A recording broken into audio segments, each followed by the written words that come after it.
अध्याय 15 कथासार. कानिफनाथ व मारुती यांचे युद्ध. कानिफनाथाचे स्त्रीराज्यात आगमन. गोरक्षनाथ आणि कानिफनाथ या उभयंतांनी 12 वर्ष बद्रिकाश्रमास तपश्चर्या केली. ती पूर्ण झाल्यानंतर ते दोघे आपापल्या गुरूंचा शोध करण्याकरता निघाले. पण कोठेही शोध न लागल्यामुळे ते दोघेही माशाप्रमाणे तडफडत होते व गुरूच्या वियोगामुळे त्यांच्या डोळ्यातून टपटपा पाणी पडत होते. अशा स्थितीमध्ये ते देशोदेशी फिरत होते. गोरक्षनाथ फिरत फिरत गौडबंगालात गेल्यावर हेला पट्टणास आला व तेथील शिवेशी येऊन स्वस्थ बसला. तेथे गावचे जे रक्षक होते त्यांनी त्यास नमस्कार केला. तेव्हा त्यांच्याजवळ गोरक्षनाथ मच्छिंद्राविषयी विचारपूस करू लागला. तेव्हा ते म्हणाले, तुम्ही म्हणता तो गोसावी येथे आला नव्हता, पण जालंधरनाथ या नावाचा एक गोसावी आला होता. तो सूर्यासारखा मोठा तेजस्वी असून आधाराशिवाय त्याच्या डोक्यावर गवताचा भारा राहत असे. तो ते गवत रानातून आणत गावातील लोकांच्या गायींना घाली. तो येथे सुमारे 1 वर्षपर्यंत राहिला होता. पण पुढे तो कोठे व केव्हा गेला याची माहिती कोणासही नाही. या गोष्टीस आज सुमारे 10 वर्ष होत आली. ते भाषण ऐकल्यानंतर मी तप सोडून त्याचा शोध करीत हिंडेन म्हणून गुरुने नाव पालटले असावे अशा अनेक कल्पना त्याच्या मनात येऊन त्याला अतोनात दुःख झाले. त्या समयी ईश्वर कृपेने गुरुची व तुझी भेट होईल, तू काही काळजी करू नकोस अशी ते त्याची समजूत करीत होते. पुढे तो अंमळसा विवेक करून गावात भिक्षेस गेला. तो घरोघर भिक्षा मागाव्यास फिरत असता जेथे जालंधरास पुरले होते तेथे गेला व त्याने अलख हा शब्द करताच त्यातून जालंधरनाथाने आदेश केला. तेव्हा गोरक्षनाथाने आदेश करून आपले नाव काय म्हणून विचारले. त्यावरून त्याने मला जालंधरनाथ म्हणतात असे आतून उत्तर दिले व तसेच त्याने त्यासही तुझे नाव काय व तुझा गुरु कोण म्हणून विचारले. तेव्हा गोरक्षनाथाने सांगितले की माझा गुरु मच्छिंद्रनाथ होय व या देहास गोरक्ष असे म्हणतात. मग तुमची ही अशी अवस्था कशी झाली वगैरे गोरक्षनाथाने विचारल्यावर जालंधराने सविस्तर मजकूर त्यास सांगितला. तो ऐकताच गोरक्षनाथ रागावून गोपीचंद राजाचे समूळ वाटोळे करून टाकण्याकरता जालंधरापाशी आज्ञा मागू लागला.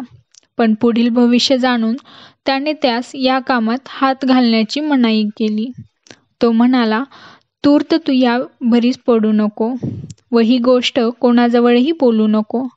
तुझा व माझा शिष्य कानिफ याची जेव्हा भेट होईल तेव्हा त्यास मात्र तू हे सर्व कच्चे वर्तमान सांग.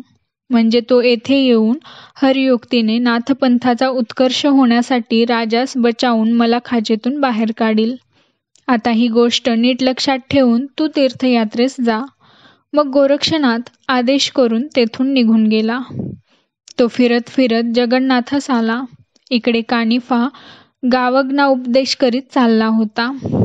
पुष्कळ लोकही त्याचे हौशीने शिष्य होत. त्याच्या मागे 700 शिष्य निरंतर असत. ते फिरत फिरत स्त्रीराज्याच्या आसपास गेले. त्या राज्यात पुरुष वाचत नाही हे सर्वांना ऐकून ठाऊक होते, म्हणून पुढे जाण्यास कोणी धजेना. पण कानिफाचाच स्त्रीराज्यात प्रवेश करण्याचा रोग दिसल्यावरून शिष्यमंडळीत मोठी गडबड उडून गेली. तरी त्यातून किती एक असेही म्हणू लागले की गुरुचे पाय मनापासून धरल्यानंतर जीवाचे भय कसले आहे.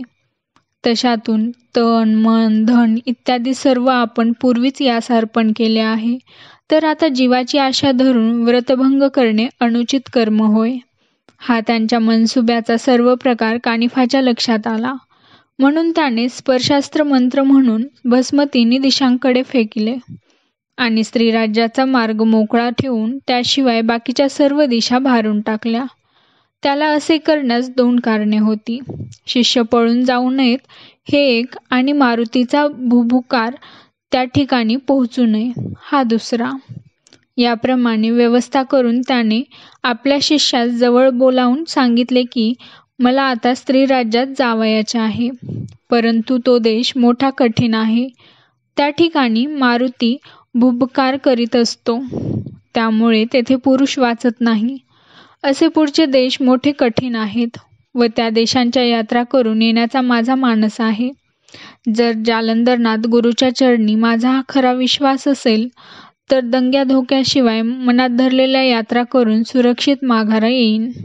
कदाचित जीवावर प्रसंग होऊन प्राणहानीही झाली तरी पुरविल, परंतु मनात आले आहे त्यापेक्षा तिकडे जाऊन यावयाचे खचित. तर आता तुमचा विचार कसा आहे तो कळवा. ज्यांची गुरुच्या चरणी पूर्ण निष्ठा असेल त्यांनी माझी संगत धरावी आणि ज्यांना जीवाची आशा असेल त्यांनी घरी परत जावे. कानिफाने असे सांगितल्यानंतर त्याच्या 700 शिष्यांपैकी अवघे 7 जण तेथे त्याच्याजवळ राहिले आणि बाकीचे सर्व परत चालले. आपण होऊन विचारल्याशिवाय जाणार होते, पण त्याने करून मूर्खत्व मात्र पदरी आले असते. त्यापेक्षा गुरुजींनी आपण होऊन राजीखुशीने जावयास परवानगी दिली, ही गोष्ट फार चांगली झाली. हाच हर्ष मानून ते आनंदाने परत जाऊ लागले. ते गावच्या सीमेपर्यंत सुमारे 1 कोस लांब गेले, परंतु तेथे सर्पशस्त्राने त्यास चिकटून धरले. जागच्या जागी खिळून टाकल्याने त्यास हालता चालता येईना. मग हात जमिनीवर ठेवून त्यांच्या नेटाने ते पाय सोडावयास पाहत होते, पण हात सुद्धा जमिनीस चिटकून ते सर्व ओंडवे होऊन राहिले. इकडे कानिफनाथाने राहिलेल्या 7 शिष्यात विभक्त अस्त्रविभूती लावून सांगितले की तुम्ही तिकडे जाऊन दुसरे शिष्य ओंडवे होऊन राहिले आहेत, त्यांच्या पाठीवर 1 दगड ठेवा. अशी आज्ञा होताच ते 7 जण त्यांचा शोध काढीत तेथे गेले. या 7 पाहताच बाकीचे सर्व शिष्य लज्जित झाले. मग त्यांची चांगली खरडपट्टी काढून गुरुने सांगितल्याप्रमाणे त्यांच्या पाठीवर दगड ठेवले. ते दगड देखील त्यांच्या पाठीस चिटकून गेले. मग ते शिष्य रडून त्या दुःखापासून सोडवण्यासाठी प्रार्थना करू लागले. तेव्हा ते 7 शिष्य म्हणाले, जीवाची आशा धरून येथे खुशाल असा. गुरुजी देश पाहून आल्यानंतर तुम्हास सोडवून नेऊ. संकटापासून सोडवण्यासाठीच तर गुरु करावयाचा असतो, परंतु विश्वास न धरणारास मात्र तो फलद्रूप होतो. तेव्हा आपला अन्याय क्षमा करून स्त्रीराज्यात समागमे घेऊन जाण्यासाठी त्यांनी या 7 जणांचे पुष्कळ प्रकारांनी आर्जव केले व आमचा भ्रम उडून गुरुचा प्रताप समजला असेही त्यांनी बोलून दाखविले.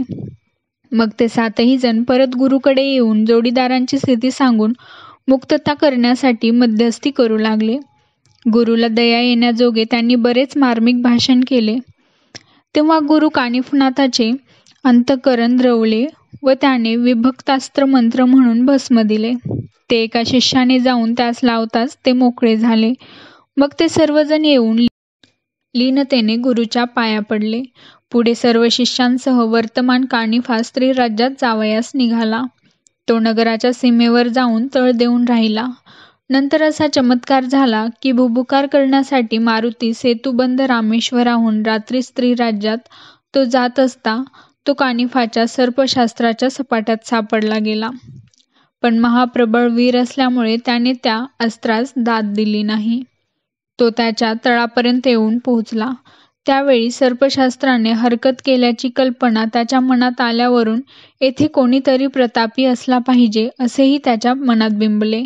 इतक्यात सीमेजवळ येताच त्यास नाथपंथाचे लोक दिसले. त्यावेळी मारुतीस असे वाटले की आपण महाप्रयत्नाने स्त्रीराज्यात पाठवलेल्या मच्छिंद्रनाथास हे लोक जाऊन उपद्रव देतील व बोध करून त्याचे मन वळवतील. मग तोही त्यांच्या समागमे स्वदेशाला गेला तर केलेले श्रम फुकट जाऊन राणीचा मुखचंद्र उतरेल व तिचे हेतू जागच्या जागी राहून जातील. यास्तव त्यांनी दुर्बल करून परत लावण्यासाठी मारुतीने अतिविशाल असे भीमरूप प्रकट केले आणि भुभुकार केला. तेव्हा सर्व शिष्य घाबरून गुरुजीच्या आड दडून बसले व रक्षण करण्याकरता गुरुस विनंती करू लागले. त्यांचे अवसान गळून गेले असे पाहून कानिफाने त्यास पुष्कळ धीर देऊन सांगितले की पुढे काय चमत्कार होतो तो धैर्य करून तुम्ही पहा. यांच्यापासून तुम्हास मुळीच धक्का बसणार नाही. नंतर कानिफाने वज्रास्त्र सिद्ध करून भस्म मंत्रून फेकले. ते कृत्य मारुतीच्या लक्षात आले. त्या क्षणी तो आवेशाने मोठमोठे प्रचंड पर्वत कानिफाच्या अंगावर फेकू लागला, परंतु वज्रास्त्राच्या योगाने दगडांचे चूर्ण होऊन जाई म्हणून मारुतीने वज्रमुष्टीचा प्रहार करत वज्रास्त्र क्षीण झाले. ते पाहून कानिफाने कालिकास्त्र, अग्न्यस्त्र, वासवास्त्र, वायवास्त्र अशी वरच्यावर सोडली. तेव्हा अग्नेयास्त्र वायवास्त्राचे पुष्कळ पाठबळ मिळाल्याने त्याने प्रलय उडवून दिला. त्यावेळी मारुतीने सर्व इलाज केले, पण त्याचे काही चालले नाही. तो अगदी जेरीस येऊन गेला. मग मी तुझा मुलगा असता माझा तू प्राण घेऊ पाहत आहेस, तर मुलाची दुर्दशा पाहून कोणत्या तरी बापास सुख वाटणार आहे काय? अशा मतलबाची मारुतीने आपला पिता जो वायू त्याची बरीच स्तुती केली. तेव्हा पुत्राच्या ममतेस्तव वातास्त्र क्षीण झाले. मग कानिफाने मोहिनी योजना केली. त्याने मारुतीस काहीसे भ्रमिष्ट केले, तरी त्याने अग्नेयास्त्र समुद्रात झुगारून दिले. त्या तापाने समुद्राचे उदक कडू लागले. मग तो समुद्र मूर्तिमंत येऊन पाहू लागला असता कानिफा व मारुती यांचे युद्ध चाललेले दिसले. मारुती आपल्याकडून करवेल तितके उपाय योजून कानिफाचा पाडाव करण्यास पाहत होता, परंतु त्याचे वर्चस्व कमी झाले नाही. उलट मारुतीस जर्जर होऊन मूर्छना येऊन जमिनीवर पडला. मग मूर्तिमंत वायू पुत्र मोहास्तव मारुतीजवळ गेला. इतक्यात मारुती सावध होऊन पुन्हा युद्धाची धामधूम करण्याच्या बेतात आहे असे पाहून वायूने त्याचा हात धरून सांगितले की, हे नाथ मोठे प्रबळ आहेत. पूर्वी मच्छिंद्रनाथाने तुझी कशी दुर्दशा करून सोडली होती याची आठवण कर. वाताकर्षण विद्या यांच्याजवळ पक्क्या वसत आहेत. यास्तव यांच्याशी सख्य करून तुझे कार्य साधून घे. सख्यत्वासारखी दुसरी योग्य युक्ती मला सुद्धा दिसत नाही, असा समुद्राचाही अभिप्राय पडला. मग ते मारुतीला घेऊन कानिफाजवळ गेले व त्यास परमप्रीतीने भेटले. कानिफानेही वायू व समुद्र यास प्रेमाने नमस्कार केला आणि युद्ध का सोडलेस म्हणून मारुतीला विचारले. पण युद्ध करण्याचे कारण कोणते असे वायूने कानिफास विचारल्यावर त्याने उत्तर दिले की, मारुतीने काय कारणास्तव युद्धास आरंभ केला हे मलाच माहिती नाही. त्याला विचारले असता तो सांगेल. तेव्हा मारुती म्हणाला, मी मोठ्या प्रयत्नाने मच्छिंद्रनाथास स्त्रीराज्यात पाठविले. हे त्याचे जातवाले असल्यामुळे युक्ती प्रयुक्तीने त्यास बोध करून तेथून आपल्या देशास घेऊन जातील तसे यांनी करू नये म्हणून मी ही खटपट केली. दुसरा काही मतलब नव्हता. मच्छिंद्रनाथास ह्याचा उपद्रव होणार नाही असे माझी खात्री पटण्यासाठी मला वचन देऊन त्यांनी खुशाल स्त्रीराज्यात गमन करावे. मग मारुतीचे म्हणणे कानिफाने मान्य करून त्यास वचन दिले. मग अग्नी, वायू व मारुती संतुष्ट होऊन आपापल्या ठिकाणी गेले. मग प्रातकाळी कानिफा आणि शिष्यासह वर्तमान निघून स्त्रीराज्यात गेला. तेथे तीर्थे करीत राजधानीचे मुख्य शहर हे शृंगालमुरुडी येथे ते दाखल झाले. तेथे मैनाकिनी राणी मच्छिंद्रनाथास घेऊन सभेमध्ये राजसिंहासनावर विराजमान झाली होती. कानिफा आपल्या शिष्यांसह एका राजवाड्यात गेला. तेव्हा द्वारपालांनी तपास करून 700 शिष्यांसह कानिफनाथ या नावाचा जती आल्याचे वर्तमान मच्छिंद्रनाथास कळविले. ते ऐकून गोरक्षनाथ आपले नाव बदलून मला न्यावयास आला असावा असे वाटून त्यास फार वाईट वाटले. आता आपण याविषयी विलासाच्या अनुपम सुखास अंतरणार, हाच विचार त्याच्या मस्तकात भरून गेला. तेणे करून तो दिलगीर झाला. मग त्यांना परभारे गावातच न्यावे असे त्याने मनात आणून मच्छिंद्रनाथ मोठ्या समारंभाने पालखीत बसून त्यास भेटावयास गेला. उभयतांच्या मोठ्या आनंदाने भेटी झाल्या. भरजरी गालिचे पसरून त्यावर सर्व मंडळी बसविली. मग एकमेकांच्या हकीगतीची विचारपूस झाली. त्यावेळेस खरा प्रकार बाहेर पडला. ओळख पटल्यानंतर उभयतांचे पुष्कळ बोलणे झाले. मग त्यास मच्छिंद्रनाथाने हत्तीवर बसवून मोठ्या थाटाने गावातून आणले आणि 1 महिना राहवून घेतले. ओम चैतन्य गोरक्षनाथाय नमः.